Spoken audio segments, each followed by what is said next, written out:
Mind Matters Monday, we are talking about why getting over yourself can actually help you sail smoothly through the holiday season. Clinical psychologist and author Samantha Madhosingh is here with key ways to uncover your emotional freedom. Boy, this is so important for everybody to learn. Good morning, first of all. Thanks for being with us. Let's talk about, what do you mean when you say give the best give? Wait, I messed that up. The best gift to give yourself this holiday season is to get over yourself. I should get over myself trying to say that. What do you mean by that? We are our own worst enemies, right? We do a lot of things to get in our own way, and it's yourself. It is the you that is yourself that gets in the way of that. Are we a little too hard on ourselves? You think that's what it is? We expect too much and too much perfection, or what is it? We're very hard on ourselves. We're very self-critical. We have a lot of negative thoughts going on in our head, which we think are sort of helping us be more practical and pragmatic. And we say all these things in our heads, and it creates that negative, toxic vibe for us. How can we tell, this is a good question right here, how can we tell if we're too self-absorbed in our own emotions and something that can cause conflict in our lives, right? So how can we tell? Because a lot of people, when you're that self-absorbed, you can't really tell. You can't see the forest for the trees, if you will.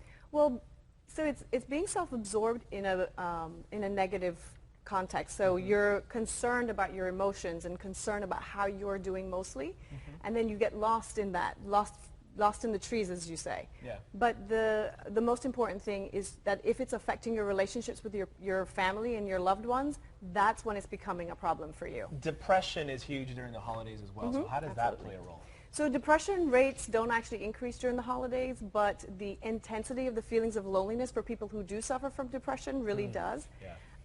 And I suffered from depression myself when I was in graduate school, and I can tell you, the holidays can be a really difficult time for that. Sure. But also you feel like you're swimming in a pool of darkness, and you don't see that there's a way out, and you don't realize that there's a light at the end of the tunnel, and you cannot see that.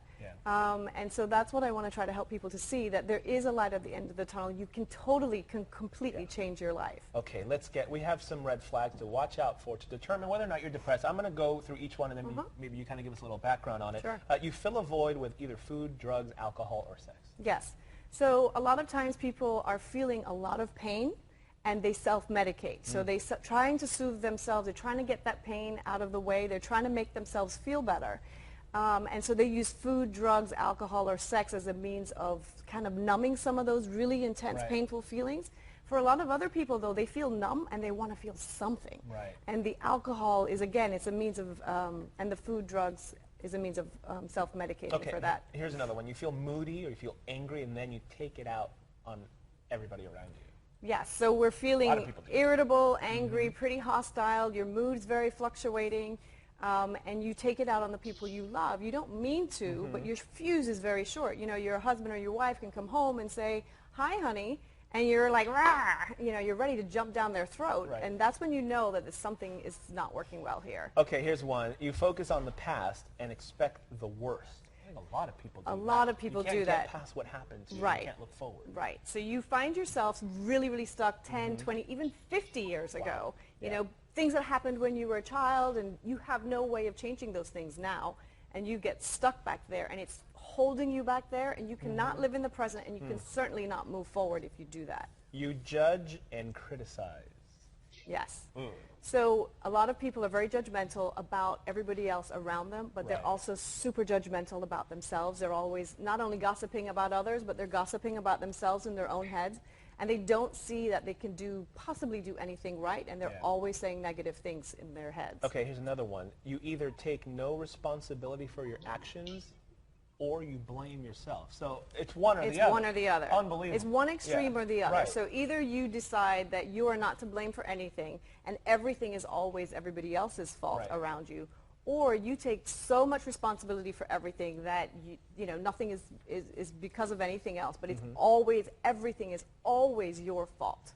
How do you tell somebody who is in that, either it's not my fault or it's completely my fault? How do you actually bring up the subject in trying to find solutions for this? How do you actually tell them? Because a lot of times these people don't recognize that they are doing this. So how do you shed some light on what they're doing, and how do you help them? So I talk to them about when they come and they describe the situations that are happening, and I have a much more open perspective, Yep. and I help them to see all the different facets. What could be somebody else's issue and what could also be them. So you don't completely ever absolve yourself of responsibility. In any interaction, there's two things going on. So you have a role to play, but so does the other person. I know that sometimes we say that, you know, the negative thoughts are damaging, but there's no denying there are optimists, there are pessimists in the Right. world. So some people just have negative, pessimistic thoughts, other people are optimistic. How do you tell somebody who kind of goes through life with pessimistic thoughts, think positively, don't think that way? Well, that's kind of hard to do if that's kind of how you're wired. No, You it don't think isn't. so? Absolutely not. We're not wired that way. We're not born that way. We're not wired that way. We are actually born with a much more open slate than people think. But the most important thing is to realize that these negative thoughts are really toxic, right? Yeah, They're they very are. damaging. It affects your physical health. It affects your relationships with other people. It affects how you do your job. It affects everything. And so it's really important for people to realize that they're toxic. It's like poisoning Yeah. your mind, and Yeah. that you can change them. It doesn't Yes. have to be that way. You can change You can them. change You them. got to have positive people around you to help you do that. And I like how you say But you that. can be You do it the yourself? starter. Really? You can be even if everybody else around you is negative, you can be the person that changes your life. I like how you say that being depressed and stuck sucks the life out of you, because it's a lot of people feel stuck. So you need to just get out of that rut and Absolutely. get over yourself. You have to get over Love yourself. that. For more information, of course, in the resources from Dr. Samantha I got it right the first got time. it right first. Madhosingh. Madhosingh, yep. Madhosingh. Check her book. It's called Magnify Your Brilliance, 5 Keys to Emotional Freedom. Doctor, thank you very much. We also have a link up on our website for that. Thanks for being with us. We Thank appreciate you. it. All right, Chrissy, let's get it over to